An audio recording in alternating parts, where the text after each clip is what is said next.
ஜெபம் செய்வோம். அன்பு இரக்கமுள்ள பரலோக பிதாவே, மனமகிழ்ச்சியான இந்த காலை வேலைக்காக நன்றியோடு ஸ்தோத்திரிக்கிறோம். முதலாவது தேவனுடைய ராஜ்யத்தையும் அவருடைய நீதியும் தேடுங்கள், பிறகு இவைகள் எல்லாம் உங்களுக்கு கூட கொடுக்கப்படும் என்று சொன்ன வார்த்தையின்படியே முதலாவது தேவனுடைய ராஜ்யத்தை அவருடைய நீதியும் தேடுங்கள் என்று சொல்லீர் அல்லவா? உண்மை தேட வந்திருக்கிறோம் அப்பா. ஃபர்ஸ்ட் ப்ரியாரிட்டி உமக்கு கொடுக்க வந்திருக்கிறோம். நாங்கள் சந்திக்கிற முதல் நபராக நீர் இருக்கிறீர், அதற்காக ஸ்தோத்திரம். நாங்கள் பேசுகிற முதல் நபராக ஆண்டவராக, தகப்பனாக, தாயாக நீர் இருக்கிறீர், அதற்காக நமக்கு ஸ்தோத்திரம். எங்கள் தேவைகளை சந்திக்க வருகிற முதல் நபராக நீர் இருக்கிறீர், அதற்காக ஸ்தோத்திரம். நாங்கள் யாரிடத்திலும் எதற்காகவும் நிற்காதபடிக்கே முதலாவது உம்முடைய சமூகத்திலே வந்து நிற்கிற கிருபையை எங்களுக்கு தந்தமைக்காக ஸ்தோத்திரம். அண்ணன் வேண்டிய ஆகாரத்தை எங்களுக்கு கொடுத்து எங்களை போஷித்து வருகிற கிருபைக்காக ஸ்தோத்திரம். தீமை நின்று விலக்கி எங்களை ரட்சித்து வருகிற தயவுக்காக எங்களுக்கு ஸ்தோத்திரம் செலுத்துகிறோம். இந்த நாளிலும் கூட கடந்த நாளிலே இரவிலே எங்களுக்கு கொடுத்த நல்ல ஓய்வுக்காக, பாதுகாப்புக்காக உமக்கு ஸ்தோத்திரம் செலுத்துகிறோம். இந்த நாளை காணாமல் எத்தனையோ பேர் மறைக்கப்பட்டிருக்கிறார்கள். ஆனாலும் உடைய கிருபையின்படியே நாங்கள் ஜீவனோடு சுவாசித்து கொண்டிருக்கிறோம். நாசியிலே சுவாசம் நீர் கொடுத்தது, எங்கள் இருதய துடிப்பு நீர் கொடுத்தது, எங்கள் அவயவங்கள் இயங்கிக் கொண்டிருப்பதற்கு காரணம் என் ஆண்டவர் இயேசு கிறிஸ்து. ராஜாதி ராஜா, கர்த்தாதி கர்த்தா, யெகோவா ரஃபா. எங்கள் பிள்ளைகள் வாழ்க்கை, எங்களுடைய தேவைகள், எங்கள் வேலை, எங்கள் ஊழியம், எங்களுடைய வாழ்க்கை எல்லாம் உடைய கரத்தில் இருந்து வருகிறது. ஆய்வு ஈவு எஜமானர், என் தகப்பன், எங்கள் மருத்துவர், குடும்ப மருத்துவர் நீர் ஆண்டவரை இதை ஆதரித்து வருகிற தயவுக்காக ஸ்தோத்திரம். இன்னும் உண்மை கிட்டி சேர, இன்னும் நான் உண்மை தேட எங்களுக்கு கிருபை தாரும். நிறைய அற்புதங்களுக்காக நாங்கள் காத்து ஏங்கி நிற்கிறோம் ஆண்டவரை. யோபுக்கு இரட்டத்தனையான அற்புதத்தை செய்தீர் அல்லவா? அப்படி எங்களுக்கும் செவீராக. மோசே கையில் உயர்த்தி செபித்த பொழுது பெரிய அற்புதங்களை செய்தீர் ஆண்டவரே. எங்கள் வாழ்க்கையிலும் செய்யுங்க. இயேசுவின் நாமத்தில் செபிக்கிறோம் நல்ல பிதாவே, ஆமென்.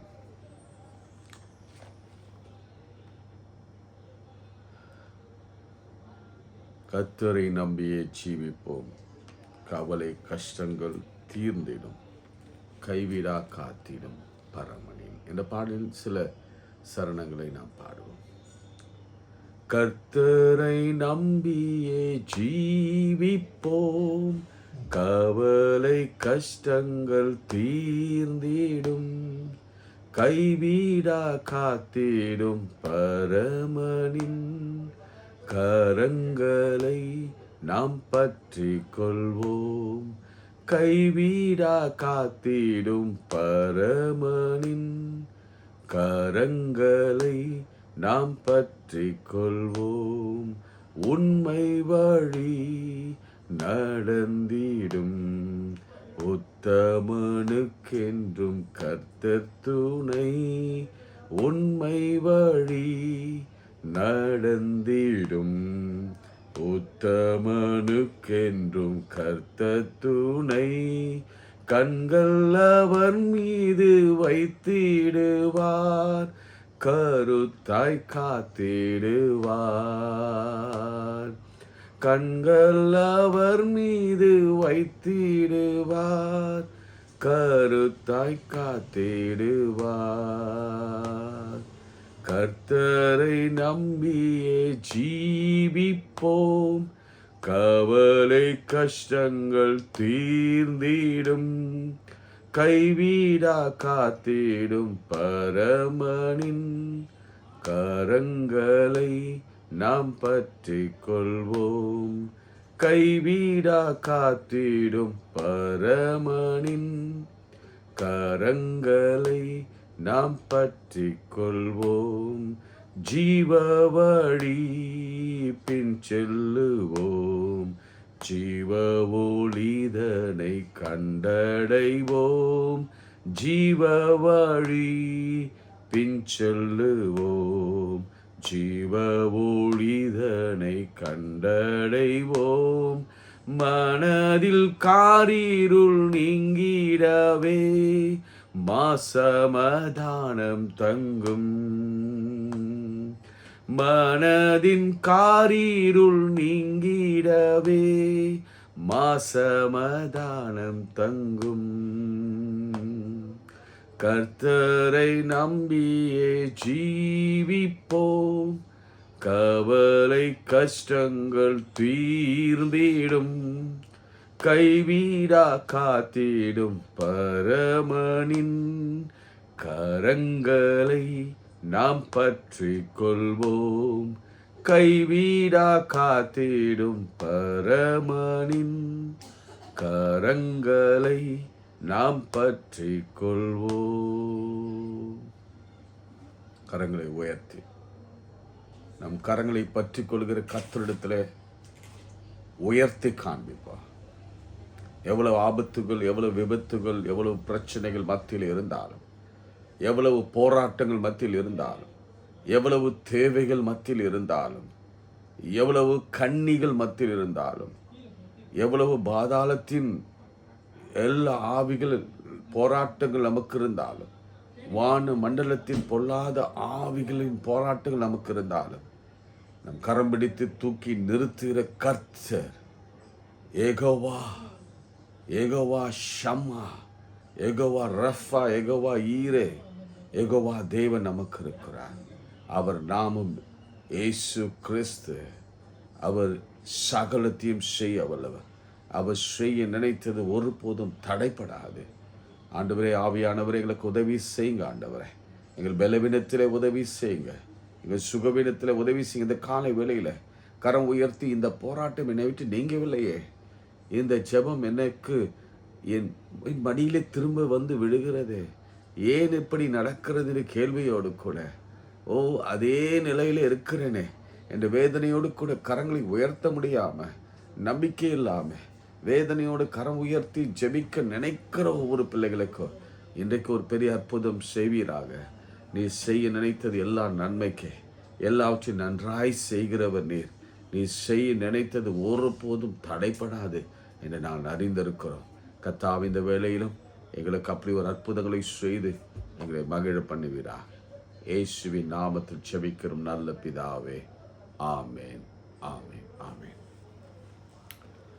பிரியமானவர்களே, இந்த நாளிலும் கூட 1 ராஜாக்கள் 17ஆம் அதிகாரம் 2வது ஜெபம், எலியாவின் 2வது ஜெபம். நீங்க 17ஆம் அதிகாரத்தில் 2லிருந்து நான் உங்களுக்காக 2ஆம் அதிகாரம் 17ஆம் அதிகாரம் 2ஆம் வசனத்திலிருந்து நான் வாசிக்கிறேன். பின்பு கர்த்தருடைய வார்த்தை அவனுக்கு உண்டாகி, அவர், நீ இவ்விடத்திற்கு விட்டு கீழ் திசை நோக்கி போய் யோர்தானுக்கு நேராக இருக்கிற கேரித் ஆற்றங்கண்ணிலே ஒளிந்து கொண்டிரு. அந்த ஆற்றின் தண்ணீரை குடிப்பாய். அங்கே உன்னை போஷிக்க காங்களுக்கு கட்டிடுவேன் என்றார். அவன் போய் கர்த்தருடைய வார்த்தையின்படியே யோர்தானுக்கு நேராக இருக்கிற கேரித் ஆற்றண்டையிலே தங்கியிருந்தான். காகங்கள் அவனுக்கு விடிய காலத்தின் அப்பம் இறைச்சியும் சாயங்காலத்தில் அப்பம் இறைச்சியும் கொண்டு வந்தது. தாகத்திற்கு அந்த ஆற்றின் தண்ணீரை குடித்தான். அடுத்த நிலை, இதுதான் முதல் அற்புதம், கர்த்தர் செய்த ஒரு பெரிய அற்புதம். காகங்கள் வழியாக கர்த்தர் எலியாவை போஷித்தார். காரணம், நான் ஏற்கனவே சொன்னேன், அவன் வித்தியாசமான தீர்க்கதரிசி, வைராக்கியமான தீர்க்கதரிசி, கர்த்தரின் சந்நிதியில் முன்பாக தைரியமாய் நிற்கிற ஒரு தீர்க்கதரிசி அவர்.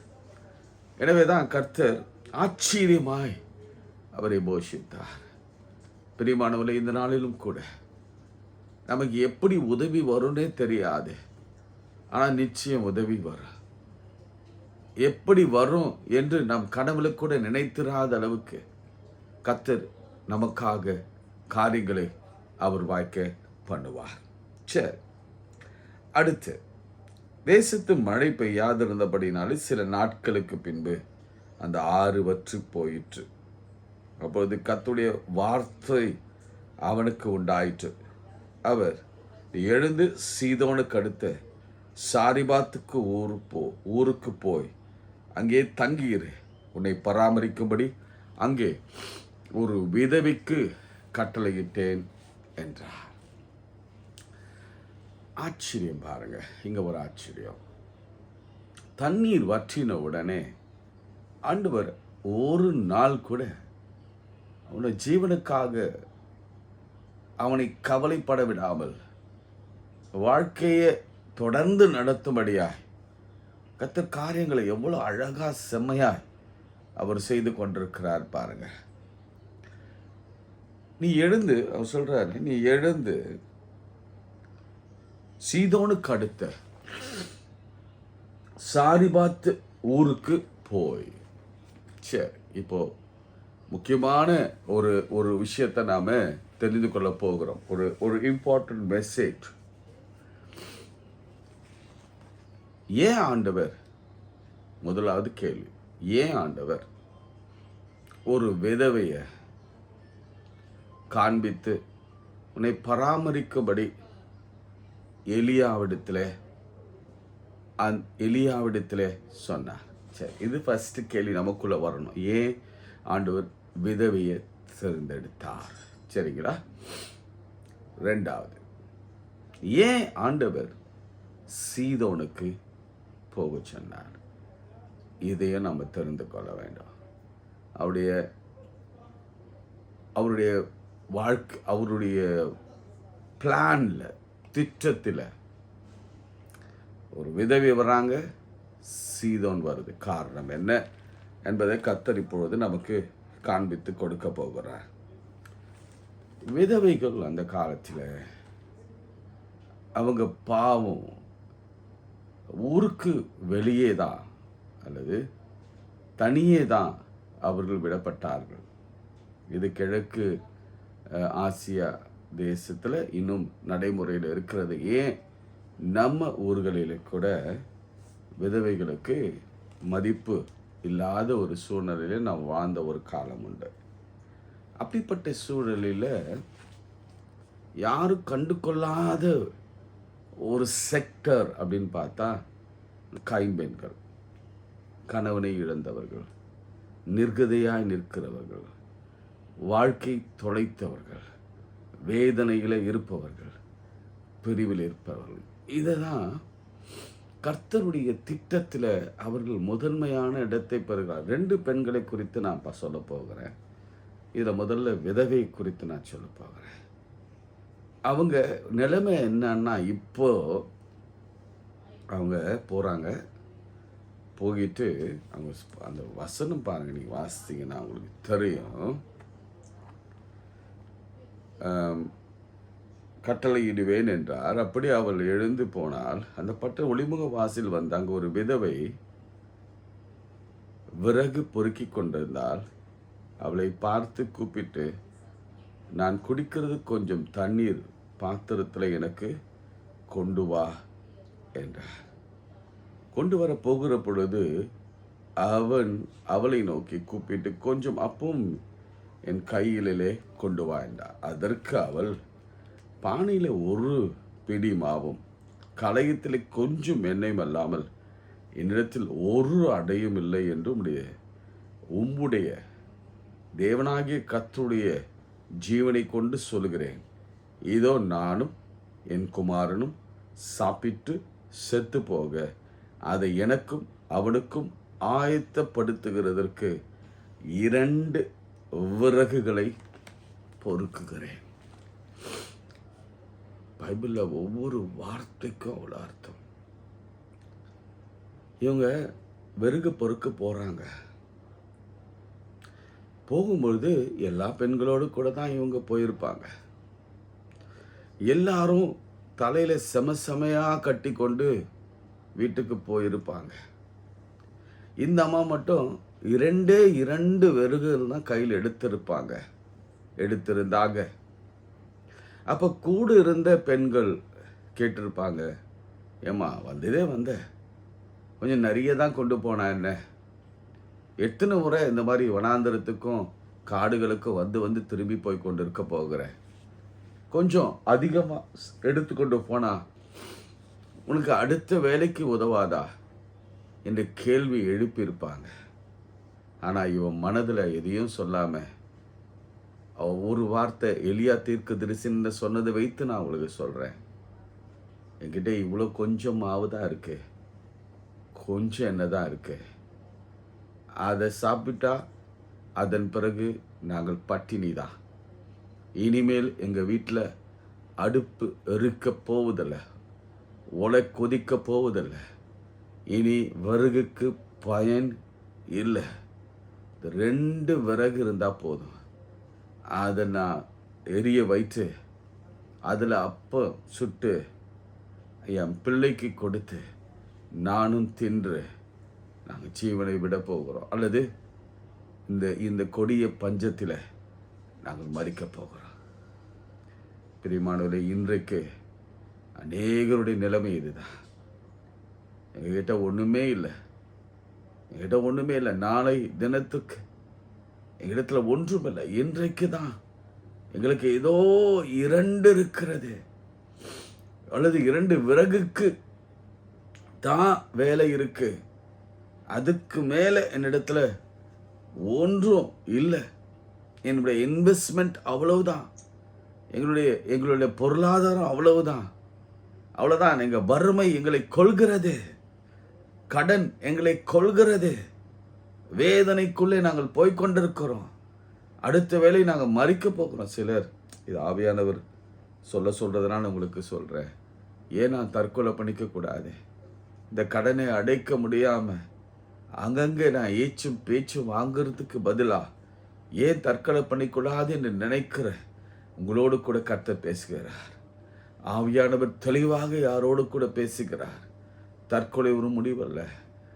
இது கடன், இதில் நான் இறங்கிட்டேன், என்னை கடன்காரன் என்ன வற்புறுத்தி என்னை தொந்தரவு பண்ணி கொண்டிருக்கிறான், கந்து வட்டி வாங்கிட்டேன், இப்படி என்னை மிரட்டி கொண்டிருக்கிறார்கள், பேங்க்லேருந்து நோட்டீஸ் வந்து கொண்டிருக்கிறது, என்னை பயமுறுத்தி கொண்டிருக்கிறார்கள். இப்படிப்பட்ட உணர்வுகளோடு கூட இருப்பீங்களா?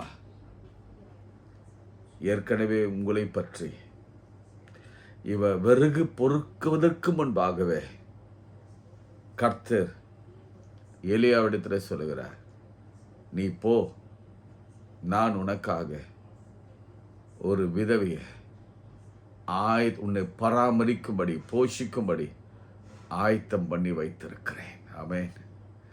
எவ்வளவு நல்லது பாருங்க. அந்த பெண்ணிடத்துல கூட அவர் சொல்ல, அந்த பெண்ணுக்கே ஒரு பெரிய சர்ப்ரைஸ். ஏனென்றா அவர் சொல்றா, எலியாவுடைய, ஏன்னா அவ தெய்வம் வேறு, எலியாவின் தெய்வம் வேறு, ஏன்னா சீதோனுடைய தெய்வம் வேறு, பாகால். எலியாவின் தேவன் யெகோவா. அவர் சொல்ற, உம்முடைய தேவனாகிய கர்த்தருடைய ஜீவனை கொண்டு சொல்லுகிறேன் அப்படின்னா அர்த்தம் உங்களுக்கு புரியுது. பிரியமானவர்களே, ரொம்ப தெளிவாக நான் சொல்கிறேன், கர்த்தரை தேடுகிற பிள்ளை, வைராக்கியமாக இருக்கிற பிள்ளைங்களுக்கு கர்த்தர் தாம் உண்டு பண்ணினதை சரியான நேரத்தில் சரியான நபர்கள் வழியாக வெளிப்படுத்துவார், தருவார். அந்த வேதனை நீங்கி சந்தோஷமாய் மாறுவீங்க. ஆமேன் சொல்லுங்க, ஆமேன் சொல்லுங்க. இல்லை, இன்னைக்கு ஆவியானவர் பலரோடு கூட பேசி கொண்டிருக்கிறார். இளைய வாழ்க்கையை முடித்து கொள்ளலாம், இந்த வியாதி அவ்வளோதான், மருந்து வாங்கக்கூட காசு இல்லை, நான் முடித்து கொள்ள போகிறேன். அந்த வியாதி நீக்கிற பரிகாரி உன்னை தேடி வருவார். இனி மருந்து சாப்பிட போவதே இல்லை, சாப்பிடும் அது அனுமதிக்க மாட்டார். அந்த பணம் இருக்கும் வரை தான். அந்த பாருங்க, அந்த பெரும்பாடுள்ள பெண் எல்லாவற்றையும் செலவழித்து சற்றேனும் குணமடையாத சமயத்துல தான் கர்த்தர் இன்டர்வீன் பண்ணுகிறார். கர்த்தரை தொடுகிற வேலை, கர்த்தர் அவளை தன்னுடைய வல்லமையினாலே குணமாக்குற ஒரு கிருபை கிடைச்சது. எல்லாம் போன பிறகுதான் கர்த்தர் அந்த அதிசயத்தை செய்தார். இப்பொழுதும் கூட யாருக்கோ இந்த வார்த்தை தெளிவாக சொல்லிக் கொண்டிருக்கிறது. சரி, வேகமாக போகலாம். இந்த பெண்ணை நம்ம பார்த்தோம். கர்த்தர் அதிசயமாய் இந்த பெண்ணை நடத்தினார். ஓகே, இப்போ இந்த சீதோனுக்கு அடுத்த 9ஆம் வசனம், சாரிபாத்துக்கு ஊருக்கு போ அப்படின்னு சொன்ன உடனே எலியா தைரியமா போனார். ஏன் அந்த வார்த்தையை தைரியம் சொல்றேன்னா, சீதோன் யாருடைய தேசம் தெரியுங்களா? எசேபேலுடைய தேசம், எசேபேலின் நாடு. நீங்க உங்களுக்கு காண்பித்து கொடுக்கிறேன் பாருங்க. 16ஆம் அதிகாரம் 31ஆம் வசனம். நேபாத்தின் குமாரனாகிய எரோபெயாமின் பாவங்களை நடப்பது அவனுக்கு கொஞ்ச காரியம் என்று நினைத்தால் போல அவன், கவனிங்க, நல்லா கவனிங்க, சீதோனியரின் ராஜாவாகிய ஏத் பாகாலின் குமாரத்தி எசேபேலை விவாகம் பண்ணினதுமல்லாமல் அவன் போய் பாகாலை சேவித்து அதை பணிந்து கொண்டு தான் சமாரியாவிலே கட்டின பாகாலின் கோயிலில் பாகாலுக்கு பலிப்பிடத்தை ஏற்படுத்தினார். நீங்க தொடர்ந்து வாசிங்கன்னா, எசேபேல் எந்த தேசத்தை சார்ந்தவங்க பாருங்க? சீதோனியர். சீதோன், தீரு, சீதோன். அங்கிருந்து வந்த ராணி, ஆக்சுவலி எல்பெத்தருடைய மனைவி இறந்து போனாங்க. எத் பாகாலின் மன்னிக்கவும், ஏத் பாகாலின் மனைவி இறந்து போனதுனால அந்த தேசத்து ஃபர்ஸ்ட் லேடியாக எசேபேல் இருந்ததுனால ஆகாப் அவளை திருமணம் முடித்தார். இப்ப ஆண்டவர் எங்க அனுப்புறார் பாருங்க? சத்ருவின் தேசத்துக்கு அனுப்புகிறார். யார? எலியாவை. நான் சொன்னல 2 லேடிஸ் சொல்லி, இவங்க ஃபர்ஸ்ட் லேடி, இந்த அம்மா விதவை, லாஸ்ட் லேடி. ஏதாவது அந்த படிநிலையில ஏழை, கடைசியில் சாக போறவங்க. இவங்க பெரிய பணக்காரவங்க, ராஜ அரண்மனையில ராஜாவின் மகள், ராஜகுமாரத்தி, இன்னும் சொல்ல போன ஃபர்ஸ்ட் லேடி ஆஃப் அந்த கண்ட்ரியில. அவங்க தேசத்திற்கே யார் அனுப்புறார்? ஆண்டவர் எலியாவை அனுப்புகிறார். நம்ம மாதிரி ஆட்கள் இருந்தால் என்ன சொல்லியிருப்போம்? யோசிச்சு பாருங்க. என்னை கொலை பண்ண தேடுற அந்த இடத்துக்கு அனுப்புறீங்க. ஏற்கனவே 450 பாகால் தீர்க்க தரிசிகளையும் 400 தோப்பு விக்கிரக தீர்க்க தரிசனை வைத்திருக்கிறாள். அப்படிப்பட்ட இடங்களிலே என்னை அனுப்புறீங்களா ஆண்டவரே என்ற ஒரு கேள்வி கூட கேட்காம இந்த வைராக்கியமுள்ள எலியா அவர் சொன்னபடி போனார். சொன்னபடி போனதுனால தான் அங்கே ஆண்டவருடைய திட்டத்தில் ஒரு ஏழை விதவைய கர்த்தர் இணைத்து கொண்டு அவர்கள் வழியாக போஷித்தார். என்ன நடந்தது இது தெரியுமா உங்களுக்கு? கர்த்தர் தேசத்தின் மேல் மழையை 14ஆம் வசனம், தேசத்தின் மேல் மழையை கட்டளையிடும் நாள் மட்டும் பானையில் மா செலவழிந்து போவதும் இல்லை, கலசத்தில் எண்ணெய் குறைந்து போவதும் இல்லை என்று இஸ்ரவேலின் தேவனாகிய கர்த்தர் சொல்லுகிறார் என்றார். கர்த்தர் எலியாவை கொண்டு சொன்ன வார்த்தையின்படியே 16ஆம் வசனம், பானையில் மா செலவழிந்து போகவும் இல்லை, கலசத்தில் எண்ணெய் குறைந்து போவதும் இல்லை. அவருடைய வார்த்தைக்கு ஆண்டவர் அங்கீகாரத்தை கொடுத்தார். பிரியமானவர்களே, இதுதான் ஜெபிக்கிற மனிதனுக்கு கர்த்தர் கொடுக்கிற அங்கீகாரம். பக்தி வைராக்கியமாய் நிற்கிறவனுக்கு கர்த்தர் கொடுக்கிற அங்கீகாரம். எதற்கும் பயப்படாதவனுக்கு கர்த்தர் கொடுக்கிற அங்கீகாரம். எவ்வளவு தைரியமாக சீதோனுக்கு அடுத்து சாரிபாத் ஊரில் அவன் போய் தஞ்சம் அடைந்தான். அங்கே மழை வரும் வரையில் 3.5 வருஷம் அங்கே தானே அவன் இருந்தான். கர்த்தர் அவனை மறைவிடங்களில் வைத்து அவனை பாதுகாத்தார். கர்த்தரை தேடுகிறவர்களை கர்த்தர் தம்முடைய கூடாரம் மறைவிலே ஒளித்து வைத்து அவர் பாதுகாக்கிற தேவனாக இருக்கிறார். இன்னொரு வசனம் என் மனசில் சொல்லிக்கொண்டே இருந்தது. என் சத்துருக்களுக்கு முன்பாக எனக்கு ஒரு பந்தியை ஆயத்தப்படுத்தி, அப்படின்னா சத்துருக்கள் எல்லாம் இருப்பாங்க, அங்கேயே தான் அங்கே உட்கார வைத்து ஒரு பந்தி ஆயத்தப்படுத்தி என் தலை எண்ணெயால் அபிஷேகம் பண்ணுகிறார். என் பாத்திரம் நிரம்பி வழிகிறது. எவ்வளவு பெரிய கிருபை பாருங்க. ஜெபிக்கிறவருக்கு கர்த்தர் காண்பித்து கொடுக்கிற கிருபை. அதே போல ஏழை எளிய மக்களுக்கு, ஆண்டவரை அறியாத மக்களுக்கும் கர்த்தருடைய கிருபை. ஒருவேளை கர்த்தரை அறியாத மக்கள் இதை நீங்கள் கேட்டுக்கொண்டிருப்பீங்கன்னா, உங்கள் மேலேயே அன்பு செலுத்தி உங்களுக்காக ஒரு திட்டத்தை வைத்திருக்கிற ஒரு நேசர் தகப்பன் உண்டு. அவர் பேர் இயேசு. நீங்கள் அவரை நம்பி கூப்பிடுங்க. உங்கள் வாழ்க்கையில் இருக்கிற எல்லா பிரச்சனைகளுக்கும் ஒரே முடிவு, சொல்யூஷன் இயேசு மாத்திரம்தான். இறுதியாக ஒரே ஒரு வார்த்தை நான் முடிக்க விரும்புகிறேன். அந்த குழந்தை இறந்து போகுது. இடையில 19ஆம் வசனம், அதற்கு அவன், உன் குமாரனை என்னிடத்தில் தா என்று சொல்லி அவனை மடியிலிருந்து எடுத்து தான் தங்கியிருந்த மேல்வீட்டில் அவனை கொண்டு போய் தன் கட்டிலின் மேல் கடத்தி, இதுதான் ஜெபம். என் தேவனாகிய கர்த்தாவே, நான் தங்கியிருக்க இடம் கொடுத்த இந்த விதவியின் மகனை சாக பண்ணியதனால் அவளுக்கு துக்கத்தை வருவித்தீரோ என்று கர்த்தரை நோக்கி கூப்பிட்டு அந்த பிள்ளையின் மேல் 3 தரம் குப்புற விழுந்து, ஒரு தடவோட ஜெபத்தை நிறுத்துறதுல பிரயோஜனம் இல்லைங்க. எலியா நம்மை போல பாடுள்ள மனுஷனா இருந்தாலும், வார்த்தையினால எல்லாவற்றையும் ஸ்டாப் பண்ணாலும், வார்த்தையினாலே வானத்தை நிறுத்தினாலும், மேகத்தை வரவிடாம பண்ணாலும், வார்த்தையினாலே மாவை பெருக பண்ணினாலும், வார்த்தையினாலே எண்ணெயை பெருக பண்ணினாலும், ஆண்டவருடைய வல்லமையோட உதவியோட செய்தாலும் 3 முறை ஒன்றும் இல்லை. ஃபர்ஸ்ட் டைம் வந்தோடனே ஐயோ அவ்வளோதான், என் ஜெபம் கேட்கப்படல, இருந்து போயிருக்கலாம். ஆண்டவரை விடுவதாக இல்லை, 3 முறை. இன்றைக்கு நான் சொல்கிறேன், அதே 3 times, 3 days, 3 weeks, 3 months உங்கள் குடும்பத்தில் ஒரு பெரிய அற்புதத்தை காணப்படுங்க. தொடர்ந்து 3 நாட்கள், 3 வாரங்கள், 3 மாதத்திற்குள்ளாக கர்த்தர் ஒரு பெரிய அற்புதத்தை செய்ய போகிறார். அப்புறம் சொல்றாரு, அந்த பிள்ளை குப்புற விழுந்து, கர்த்தாவே இந்த பிள்ளையின் ஆத்துமா அவனுக்குள் திரும்ப வர பண்ணும் என்று கர்த்தரை நோக்கி விண்ணப்பம் பண்ணினான். கர்த்தர் எலியாவின் சத்தத்தை கேட்டார்.